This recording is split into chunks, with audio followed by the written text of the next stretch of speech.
Welcome to Cipher Trail, a place where every shadow hides a question and every question seeks an answer. Tonight we step into the keen mind of Sherlock Holmes in a mystery known as the Masquerade of the Four Brass Keys. A masked ball ends in an unexplained disappearance. 4 identical brass keys appear in the pockets of strangers who swear they've never met. But which key will unlock the truth, and which will seal it away forever? Where in the world are you joining us from tonight?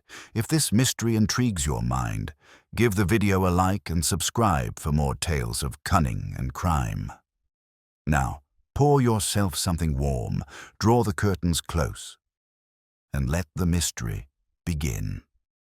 It was on a fog-laced afternoon in late October that I first caught sight of the telegram, tucked unceremoniously among the pile of post resting on our breakfast table at Baker Street.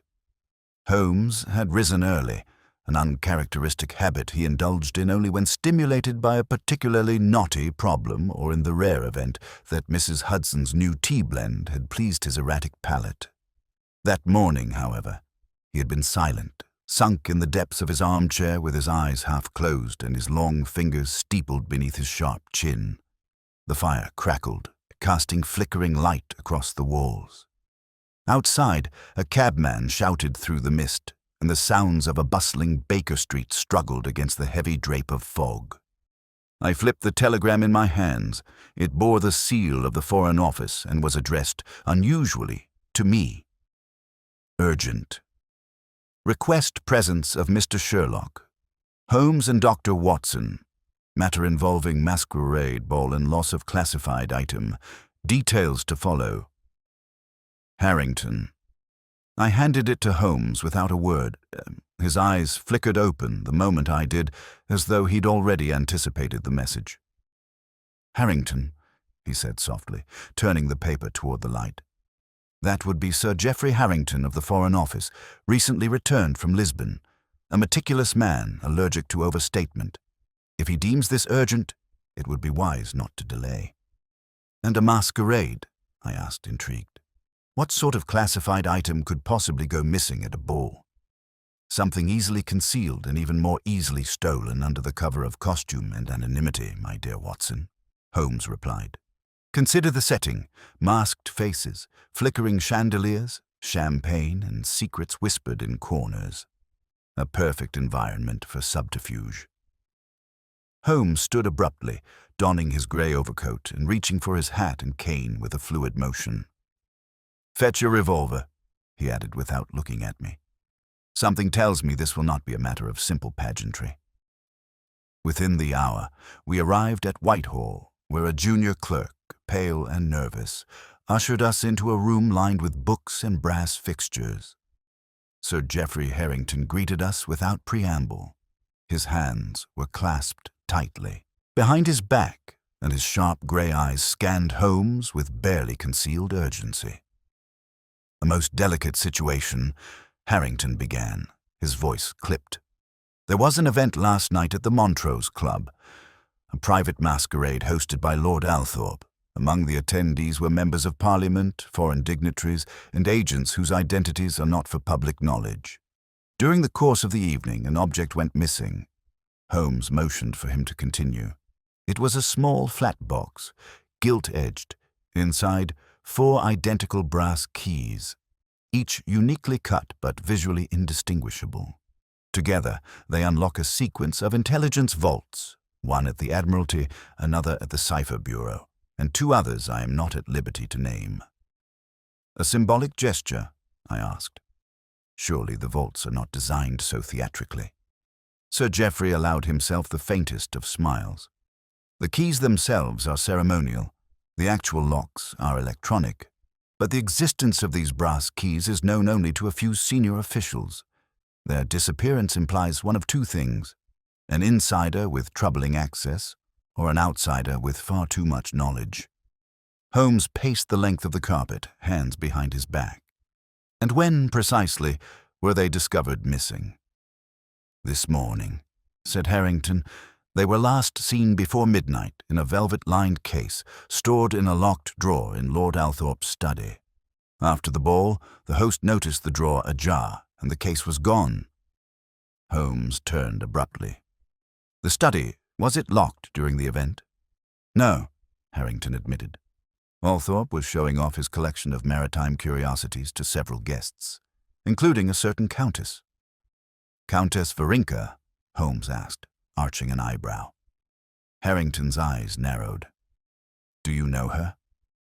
I know of her, Holmes responded. An enigmatic figure in social circles, and the subject of some interesting dossiers in certain continental agencies. Indeed, she was present at the Masquerade, draped in black feathers and wearing a Venetian fox mask. Holmes smiled faintly. A woman of taste. I coughed lightly. So we have an unlocked room, an open drawer, and guests of dubious background. Were there any other irregularities? Sir Geoffrey handed Holmes a folded card. Found near the window. No fingerprints, no markings, save for this. Holmes took it and studied the image. A crude sketch of 4 identical keys, and beneath them a single word in looping foreign script. Masquerade, Holmes murmured. The French spelling, I noted. Indeed, Holmes said, tapping the card with a finger, and intentionally so. There's a message here, one not merely about disguise, but about misdirection. Will you take the case? Asked Harrington. Holmes slipped the card into his coat pocket. Sir Geoffrey, I accepted the moment secure from the inside. Had it been used, it would show signs of strain or an uneven seal. This mark, Lord Althorpe, is a red herring, or rather, a planted suggestion. Althorpe looked puzzled. Planted by whom? Holmes gave the faintest of smiles. That, Lord Althorpe, is what we shall endeavour to discover. As Holmes moved to the fireplace, I noticed him stoop near the edge of the hearthrug. He plucked something small from the fringe and held it to the light. It was a black feather, narrow and lacquered, like a shard of midnight. A curious thing to find in a study, Holmes mused. Tell me, who among your guests wore black plumage last evening? Althorpe's eyes narrowed. That would be the Countess Varinka.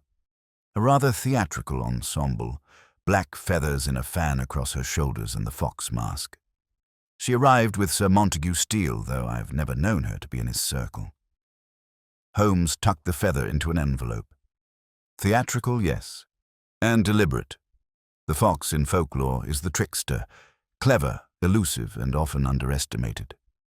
I had considered the Countess a touch eccentric, Althorpe muttered, but not a thief. Eccentricity and deception often share a wardrobe, Holmes said with a shrug. Now, if you'll permit, I would like to examine your guest list. Althorpe produced a card from his breast pocket. I anticipated as much. 28 guests in total. 7 of them are foreign, including the Countess. I've marked them here. Holmes scanned the list. Fascinating, he said. 3 ambassadors, a marquess, and a renowned illusionist from Prague. Ah, yes, Monsieur Duval. He performed some clever sleight of hand during supper, transformed a goblet into a rose, as I recall. Curious choice of guest for an event where deception would prove rather too real, Holmes mused. We returned to Baker Street by early afternoon, our heads brimming with names and impressions. Holmes seemed unusually pensive, his fingers steepled again, eyes fixed on the ceiling. What do you make of it? I asked. He exhaled slowly. Too much symbolism. Fox masks, feathers, cryptic calling cards, and foreign perfumes. Someone has gone to considerable effort to cultivate an atmosphere of mystery. The problem is that such theatricality rarely serves the purpose of stealth. It serves the purpose of distraction. So you think the Countess is a decoy? Perhaps. Or perhaps she's playing a deeper game. Either way, the feather was meant to be found. But the key, the true motive, lies somewhere else. At that moment, Mrs. Hudson entered with a folded note, freshly delivered.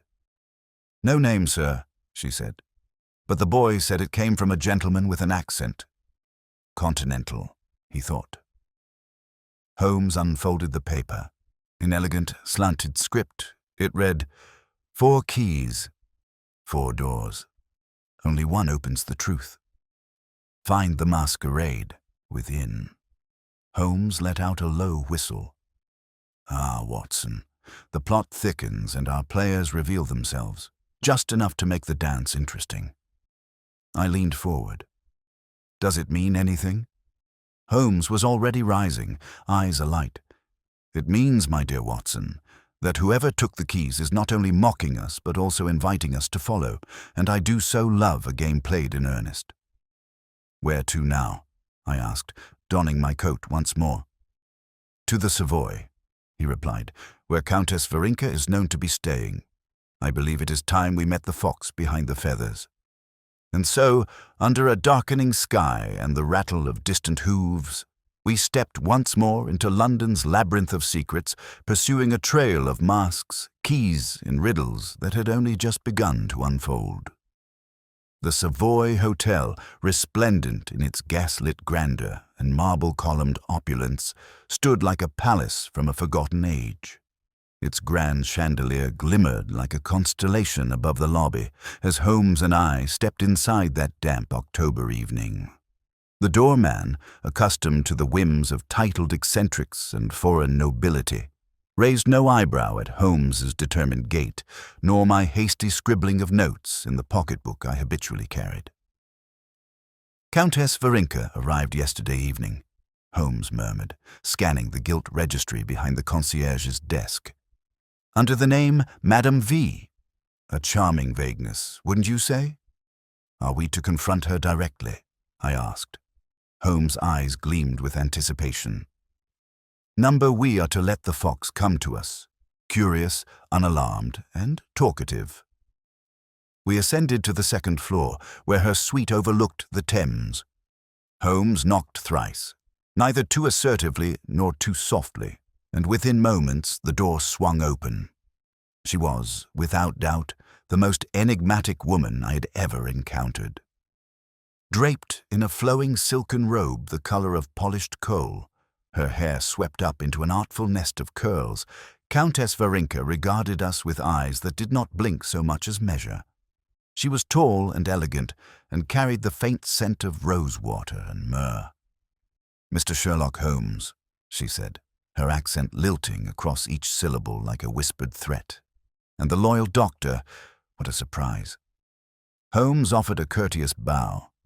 Countess, we beg your indulgence.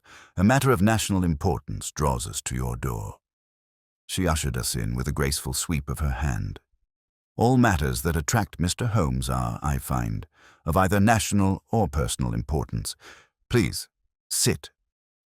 The room was tastefully adorned with Eastern tapestries and low-burning lamps. On a lacquered table stood a decanter of dark red cordial, untouched. Holmes stood, hands clasped behind him. You attended Lord Althorp's masquerade last night? I did, she replied, reclining on a velvet divan. Though I confess, I left before the fireworks, if that is what this is about. There were no fireworks, Countess. She arched her brow. Ah, then perhaps I left too soon. Holmes' expression never wavered. A case has emerged. An item of significance disappeared from Lord Althorp's study, a case containing 4 brass keys, identical in appearance, but unique in function. I see, she said lightly. And you suspect me because I wore black feathers? I suspect no one, Holmes replied, but I'm very interested in why you were invited at all. Your name was not on the official guest list provided to us. Lord Althorp claimed you arrived as a companion of Sir Montague Steele. At this, her mask slipped, if only for an instant. I have known Montague since my Vienna days, she said. He is fond of costumes and company. I was in London for only 3 days. The invitation was spontaneous. And yet you were seen speaking privately with Althorp on the 2nd floor, near the study. Her eyes narrowed ever so slightly. I asked to see his collection of naval maps. My late husband served with distinction in the Baltic Fleet. May I ask where you were between 11 and midnight? She leaned forward, her voice now velvet and steel. "At the piano, in the East drawing room. I played Liszt. You may ask Lord Barrett and the Austrian ambassador. They were both present and mildly intoxicated." Holmes gave the faintest nod, as if committing the claim to a mental ledger. "I must also ask," he continued, "if this card means anything to you." He removed the folded parchment we had received earlier and handed it to her. The moment she saw the crude drawing of the 4 brass keys, something passed through her expression, not alarm, but recognition. She tapped a fingernail on the inked line beneath the keys. "The script is Balkan, an old cipher used by separatists during the Danube crisis. That much I remember from my husband's work." Holmes' eyes glinted. "And the message?" "It says, 'Masquerade within,' but more precisely, it implies that which hides itself inside the deception." "Curious phrasing," I said, though it felt cold on my tongue. Holmes took back the card. "So you have seen this cipher before?" "Once," she admitted, "on a sealed letter in Vienna. It was never opened. The courier who carried it died in a fire. Very suddenly, very conveniently." Holmes turned toward the window. "Countess, you are an intelligent woman. Surely you understand the danger of what's transpired. Whoever took the keys did so not only with forethought, but also with the ability to escape unnoticed. That requires planning and inside knowledge." She stood and moved closer to the hearth, casting her profile in silhouette. "Then I suggest you look not at the masks, but at those who hosted the ball. Ask yourself, who allowed a masquerade where no one could be identified? Who brought enemies, fingers?" "There," Holmes said, pointing toward the southern alcove. "That would be the best position to observe the entire room without being observed in return." He strode across the floor with purposeful grace, pausing occasionally to glance upward at the folds of the velvet drapes, the angle of the mirrors, and the symmetry of the sconces. It was not mere admiration. Holmes was reading the architecture like a book, as he often did with crime scenes, noting where one could hide, where voices might carry, and where a skilled hand might leave something unseen. "Watson," he said quietly, "recall the 4 symbols on the map: fox, flame, lock, and mask. The mask, here in the ballroom, is the most literal. This was the site of illusion, of pretended identities and calculated misdirection." "You believe the illusionist Duval left something behind?" I asked. "I believe Duval was something left behind," Holmes replied, crouching beside a marble pedestal that once held an ice sculpture the night of the Masquerade. "His presence wasn't accidental. No performer appears uninvited to an affair of that level, especially one that requires discretion." Holmes reached beneath the pedestal's base and withdrew a sliver of folded parchment wedged into the groove between stone and floorboard. "I almost missed it," he murmured. "Tucked just far enough to be overlooked by a cleaner, yet close enough to be found, if you knew where to look." He unfolded it with care. The contents this time were not a map, but a single sketch. A theatrical mask, its expression frozen in mid-laugh, and beneath it, a signature. "Duval." Holmes handed it to me. "He's taunting us now. Or warning us," I said. Holmes looked to Lord Althorpe. "Did Duval leave immediately after his performance?" Althorpe frowned. "As far as I know, yes. He performed a series of tricks during supper and vanished before midnight." "Vanished indeed," Holmes echoed. "Tell me, did anyone verify his identity before the evening began?" Althorpe blinked. "Well, he arrived in costume like the others. A white jester's mask and red tailcoat, I believe. Claimed to have been invited by Lord Rothley. That was enough." Holmes's smile faded. "So no one actually confirmed who he was?" "You suspect an impostor?" I asked. Holmes tapped his cane against the polished floor. "Number worse. I suspect a carefully crafted insertion, the kind that only works when everyone assumes someone else has done the verification." He rose and paced slowly toward the draped wall. "Duval's greatest illusion may not have been on stage, but in his presence here at all. As we examined the room further, a low creak echoed from behind the paneling near the western wall. Holmes signaled me silently, and we approached with caution. A narrow door, nearly flush with the wall, had been left slightly ajar. Holmes pushed it open with the tip of his cane. A narrow passageway revealed itself, dusty, unused, and cloaked in darkness. "Service corridor," Althorpe muttered. "Runs along the back of the ballroom, leads to the side stairwell and below to the wine cellars." "Convenient," Holmes said, "for someone wishing to avoid attention." He entered the passage and I followed. The air grew cooler, tinged with the scent of old wood and stone. About 20 paces in, Holmes stopped abruptly. On the wall just at shoulder height, a brass hook protruded from the plaster. Hanging from it, carefully placed, was a third brass key gleaming in the lamplight. No note, no markings. He removed it silently and examined the area around the hook. "Clean," he muttered. "No dust on the key. It was placed here recently." We emerged from the passage several minutes later, Holmes now holding 3 keys, each recovered from different corners of a carefully orchestrated maze. Lord Althorpe followed close behind, brow furrowed with mounting anxiety. Back in the study, Holmes arranged the keys in a row on the desk. The first bore the MD marking. The second, from the library, had no inscription. The third, just found behind the ballroom, had a faint etching on its bow, a simple figure 8 turned sideways. "Infinity," I said. "Or perhaps a cipher." Holmes nodded. "The symbol of continuity, endless motion, a magician's flourish, perhaps." He turned to me with a look of sudden intensity. "Watson, we are not merely chasing a thief. We are playing a game within a game. Each symbol is not just a clue. It is a role. The fox, the lock, the flame, the mask. Each is a player. But there is a fifth we have not yet named." "A fifth?" "The observer, Holmes said. "The one who watches the players, who orchestrates their collisions." Lord Althorpe interjected. "What are you suggesting, Holmes? That someone staged this entire masquerade just to manipulate a few symbols and steal ceremonial keys?" Holmes turned toward the hearth and leaned his arm upon the mantel. "No," he said softly.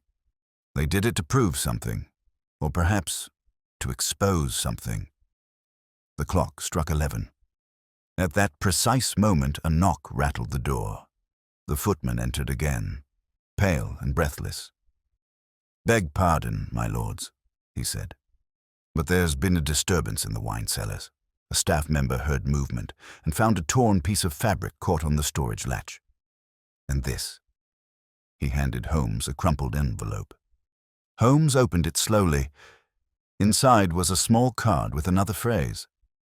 "The flame flickers next, but beware, it burns those who follow too closely." Holmes gave a sharp breath and looked at me. "We have but one more key to retrieve, Watson, but I fear it may come at a greater cost than the others." "And the flame?" I asked. He turned the card in his hand. "We go to beside it and, using a poker, withdrew a 4th brass key resting atop a scorched leather pouch." Holmes examined it. The key bore a single letter etched into the bow. "F, the flame," he murmured. The man's voice grew more frantic. "He stole the identities, the invitations, slipped inside like smoke. Duval, that was never his name. It's a title he's used before, in Vienna and Trieste, always where secrets change hands." "You knew him?" "I warned the office," the man said, staggering back into the shadows. "Told them a performer would come bearing fire, and not all fire warms." Holmes straightened. "Why hide the keys instead of alerting the authorities?" "Because I couldn't trust them," he snapped. "Not after I saw who else was compromised. Do you understand, Mr. Holmes? The masquerade was never about the keys. It was about the people who were allowed inside. The fox, the flame, the mask, the lock. Symbols of the roles they played, but none of them real. It was always a show. And who was behind it? Holmes asked.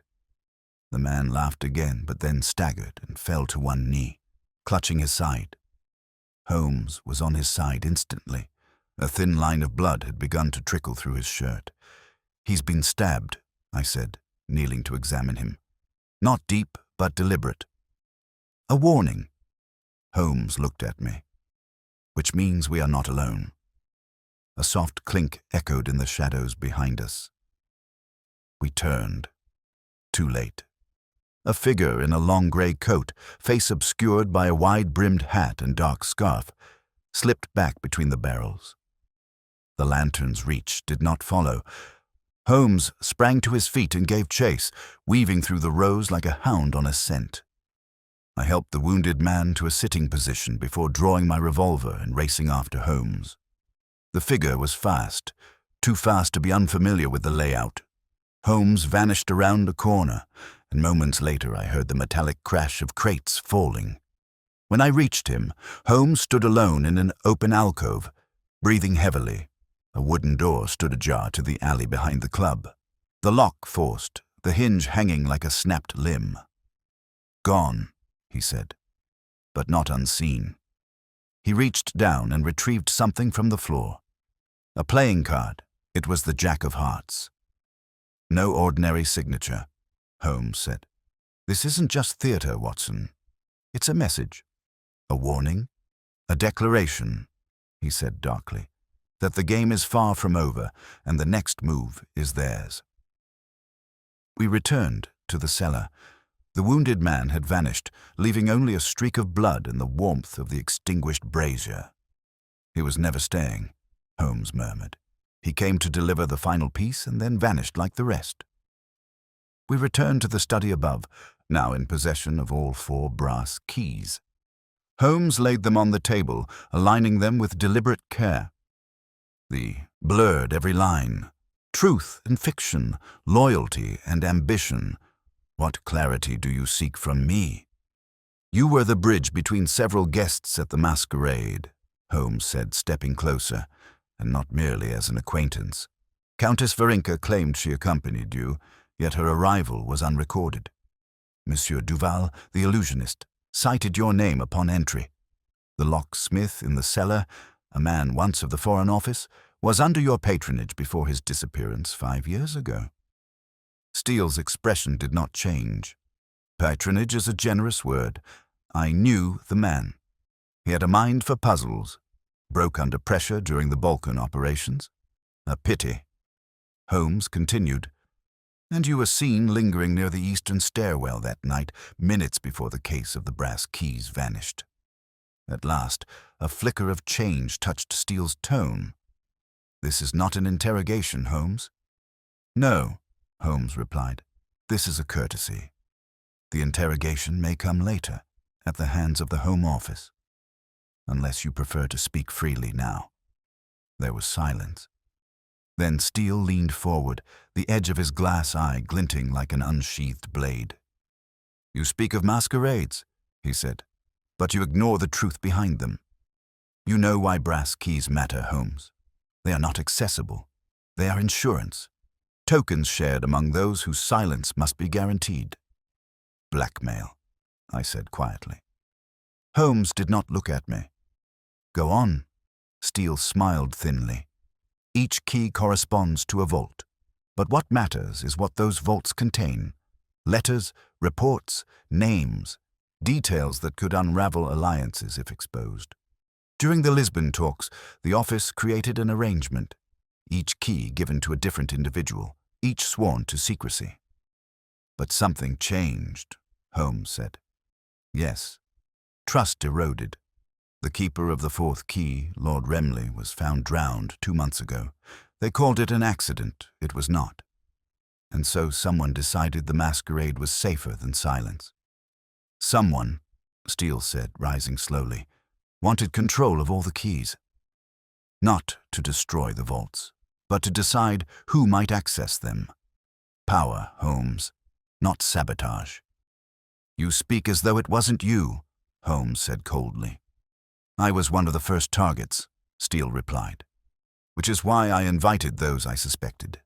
Countess Varinka, too charming for diplomacy. Duval, an enigma with no documented origin.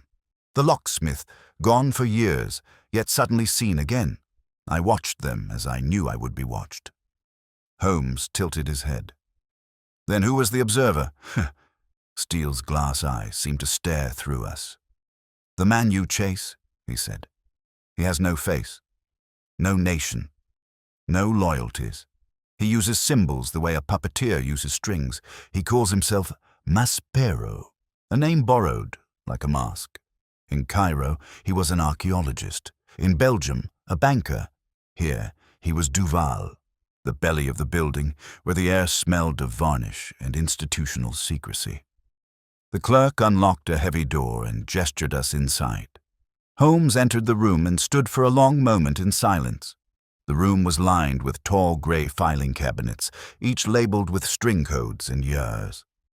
In the center stood a table with 3 leather-bound folios already laid out. Clearly, the clerk had been instructed to anticipate our request. I moved toward the nearest volume and opened it carefully. Inside were handwritten entries, inter-office reports, and sealed photographs.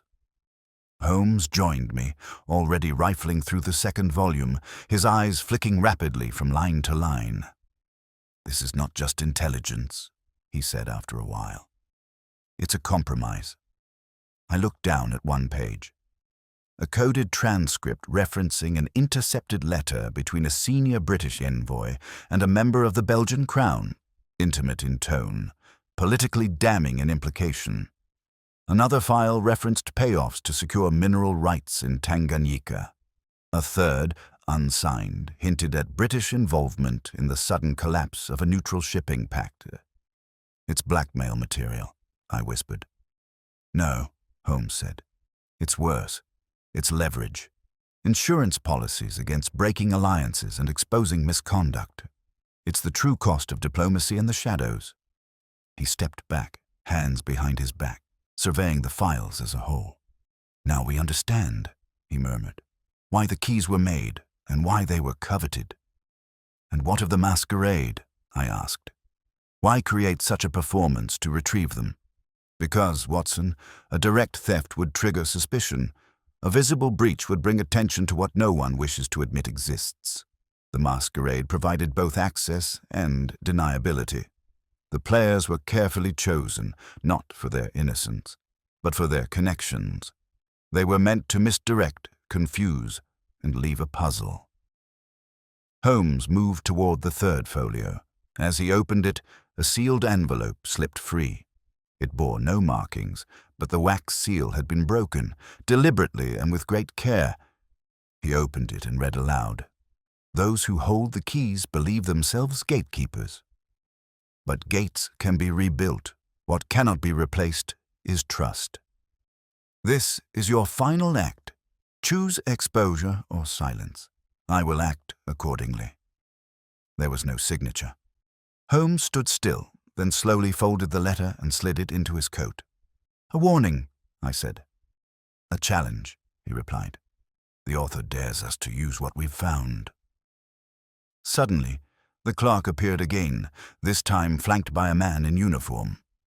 "Mr. Holmes," the uniformed man said, voice clipped, "you are requested upstairs. Now." Holmes exchanged a glance with me. "It appears we've overstayed our welcome." We were escorted to a room far more ornate than the archives. Deep green wallpaper, walnut trim, and a view of the Parliament dome shrouded in mist. A man I did not recognize stood behind the desk. A senior official, judging by his demeanor, though he offered no name. "You've seen enough," he said without preamble, "and you've asked questions that reach beyond your remit." Holmes said nothing. The man continued. "We know of the missing keys. We know of Maspero, and we are handling it internally." "By which you mean," Holmes said smoothly, "you will neither confirm nor deny the vault's contents exist, nor the fact that one of your own helped orchestrate the Masquerade to reclaim them." The man's jaw clenched. "This is not your jurisdiction." "No," Holmes agreed. "It's yours. And yet it was your vault that was breached, your guests who were compromised, and your secrets now dangling over your heads like the sword of Damocles. You are not in a position to dictate terms." The man leaned forward, voice sharp. "And you are not in a position to interfere. You will forget what you've read. You will destroy any copies, and you will return those keys now." Holmes pulled the envelope from his coat and placed it on the table. "This," he said, "is the only copy.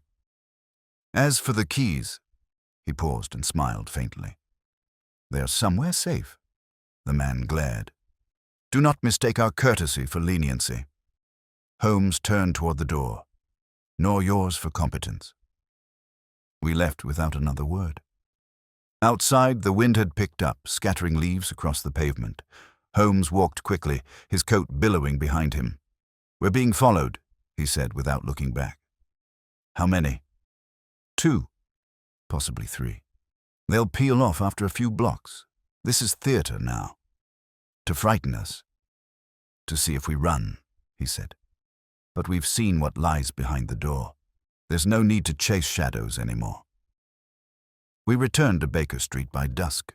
The brass keys were still resting on the mantel, glinting gold in the amber light. Holmes poured himself a brandy, then sat beside the fire. "They want this forgotten," I said.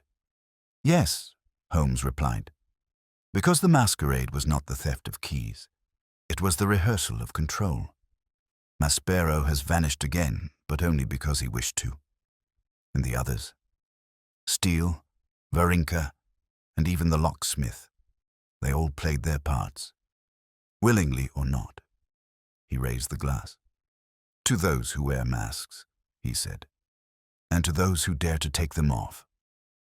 I sat beside him in silence, the fire crackling softly between us, the weight of what we'd uncovered pressing against the edges of my mind.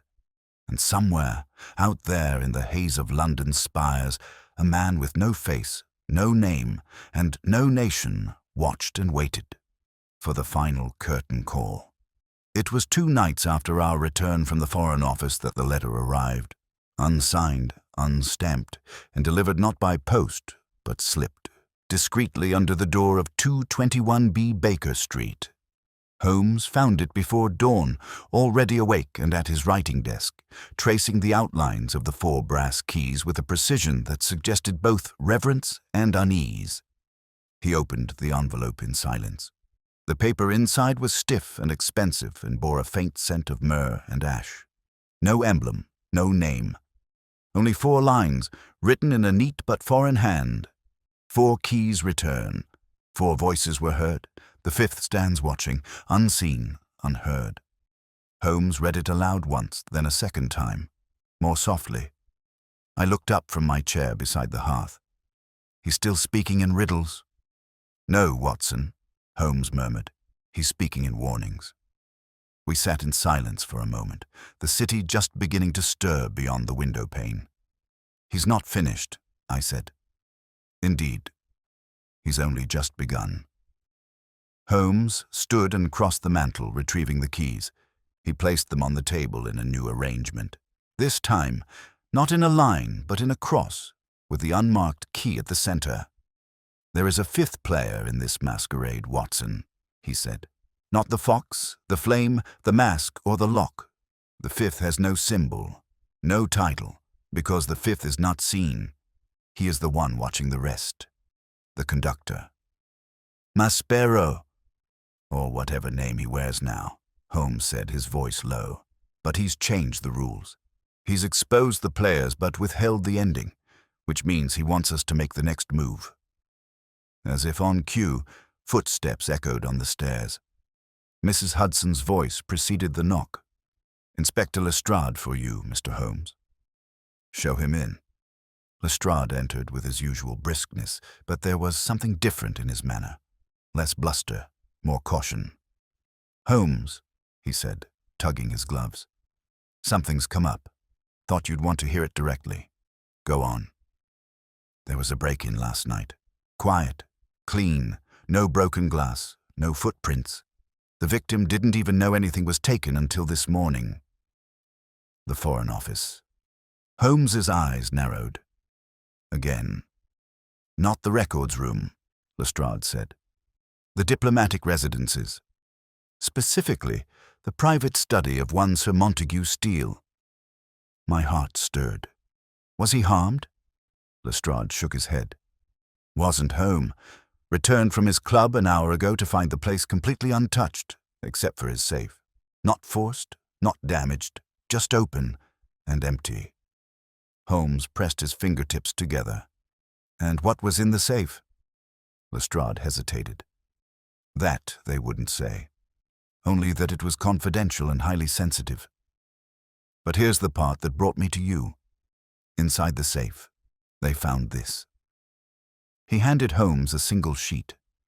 I leaned in to see. It was blank, except for the imprint of a single wax seal in the corner, an abstract emblem, a key with no teeth. Holmes turned the page slowly, then looked at Lestrade. Anything else? Lestrade nodded. A street boy claims he saw a man slipping through the alley behind the building around 3 a.m. Tall, coat to the knees, scarf high, hat low. But here's the odd bit. He said the man walked like he was limping but left no prints in the mud. Impossible, I said. Unless, Holmes murmured. He was never really there. Lestrade blinked. Come again. A projection, Inspector. A message in form rather than substance. Maspero wanted to be seen. Just enough. Just barely. The blank paper, the missing contents, these are not signs of haste. They are part of a story being told. Holmes turned and gestured toward the brass keys still laid out on the table. He has the 5th. Lestrade frowned. There were 4. 4 keys made, Holmes said, but 5 vaults secured. We were wrong to assume symmetry in the puzzle. Maspero never wanted the ceremonial keys alone. He wanted the real one, the one held in secret, without name or registry, the one held by Steele himself. Lestrade stiffened. And now it's gone? Now, Holmes said. Maspero holds every thread. There was a long pause. What do you intend to do? Lestrade asked. Holmes studied the blank page again.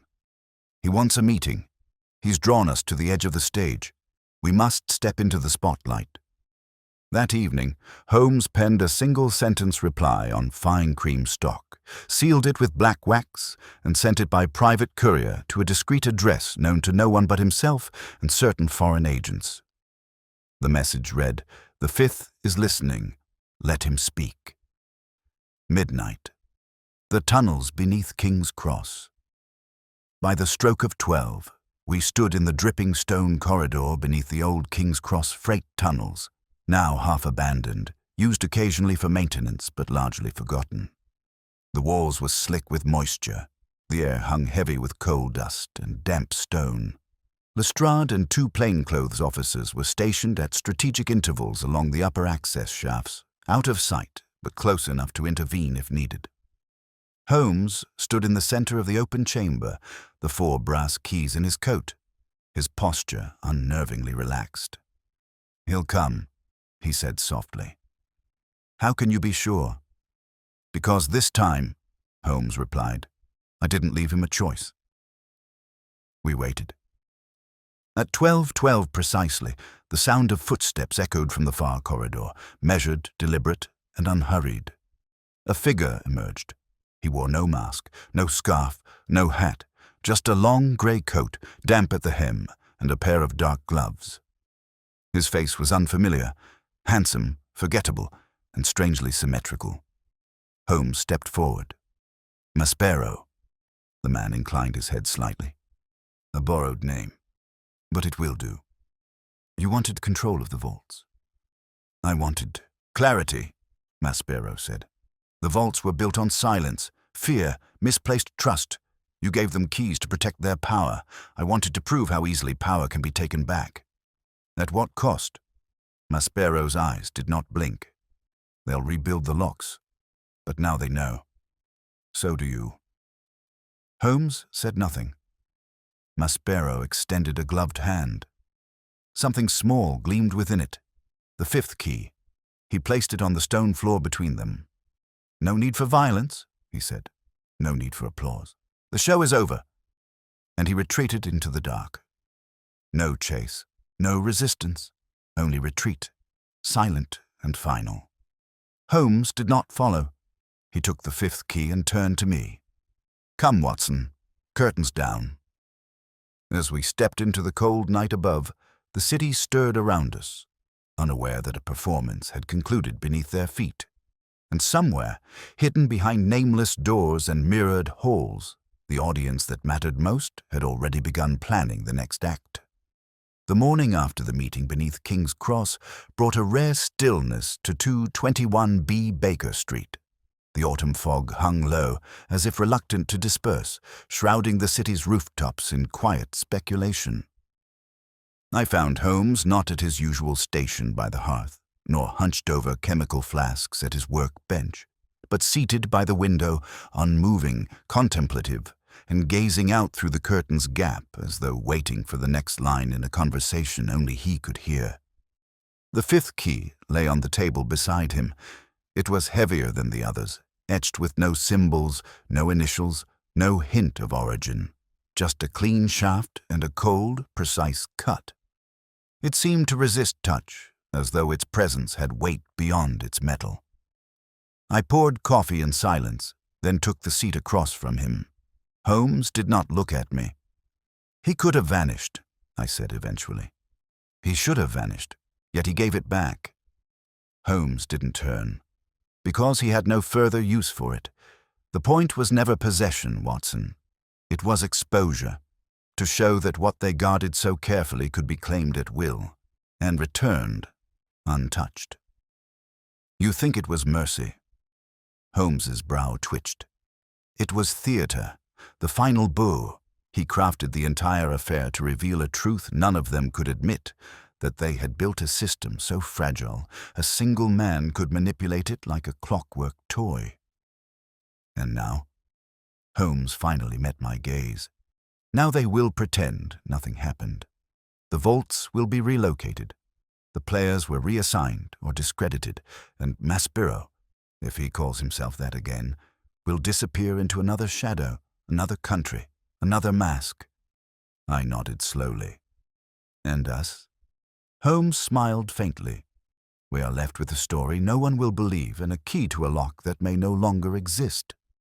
He rose, pocketing the fifth key, and crossed to the fireplace, where the 4 ceremonial keys remained lined, along the mantel like chess pieces at rest. "Each of these represents a player," he murmured. "The fox, the mask, the flame, the lock. And the fifth? The observer, the one who moves unseen, the director." Holmes turned and tapped the side of his head. "He designed a maze from symbols and egos, and he won." There was a knock at the door. I opened it to reveal Inspector Lestrade, hat in hand, coat dusted with early mist. "You're not going to like this," he said without preamble. "Steele's gone." "Gone where?" "Left the country sometime last night. Chartered a private carriage to Dover. Didn't register his departure with the ministry, but we have eyes at the ports. Seems he had a standing arrangement, a silent exit." Holmes returned to his chair, unbothered. "I assume no warrant will be issued." Lestrade shifted uncomfortably. "None. The matter's considered closed." Quietly. "He was a liability," Holmes said. "Perhaps. But he knew too much. Better vanished than interrogated." "And the Countess?" Lestrade gave a dry laugh. "Already on a steamer to Trieste, travelled under a diplomatic seal. No one's willing to touch her." "So they all walk away," I muttered. "Every one of them." Holmes looked at me over the rim of his teacup. "This was never about justice, Watson. It was about leverage. Maspero reminded the world that secrets are currency, and he devalued them with one elegant act." Lestrade cleared his throat. "What about the locksmith, the one in the cellar?" "Gone," Holmes said. "As we knew he would be. His purpose was served." Lestrade sighed. "If you ask me, Holmes, this whole thing was madness. Secrets, masks and ciphers, and for what? Holmes rose and walked to the window, gazing out into the fog. For proof, he said, that even among the world's most careful men, trust is the rarest currency. Lestrade departed soon after, leaving us alone once again. Holmes busied himself returning the 4 keys to their velvet-lined case. He paused with the 5th still in hand. "You know," he said quietly, "there's a lock beneath the old War Office building. Not a vault, a device, mechanical, ancient, obsolete now. But once it held correspondence between Britain's early embassies in Asia. No one's used it in decades. You think this fits?" He held it up to the light, the brass catching the morning's dim hue. "I don't think Maspero returned this out of sentiment. I think he left it turned slightly, an invitation." "To what?" Holmes smiled. "To finish what he started." That afternoon, under a grey sky and a government that would deny our presence with great certainty, Holmes and I found ourselves in a long-forgotten chamber below the War Office archives. It took Holmes less than an hour to find the iron drawer behind the wall panel. The key turned perfectly. Inside, bound in crimson twine, were 6 sealed envelopes, each marked with a wax sigil of a different nation, each untouched for decades, and below, a single folded card. No name, no symbol, only the words, "The masquerade ends when all masks are returned." Holmes closed the drawer. "I dare say, Watson," he said with rare wonder, "this may be his final act. And if it's not—" Holmes glanced at me, his voice low and certain. "Then we've only seen the intermission." We returned to Baker Street in silence. That night, as I sat to pen the final notes of our strange case, I realized there had never been a murder. Nobody. No traditional crime. And yet it had felt, in every moment, like a chase for a ghost wearing the face of reason. And in that chase, Holmes had never run. He had waited, watched, and finally turned the key. And somewhere, across the fog-wrapped edges of Europe, a man with no face and no nation might have smiled, knowing that Holmes at last understood the rules of the game. Not to win, but to see the board more clearly than anyone, and that, in the end, was what mattered most.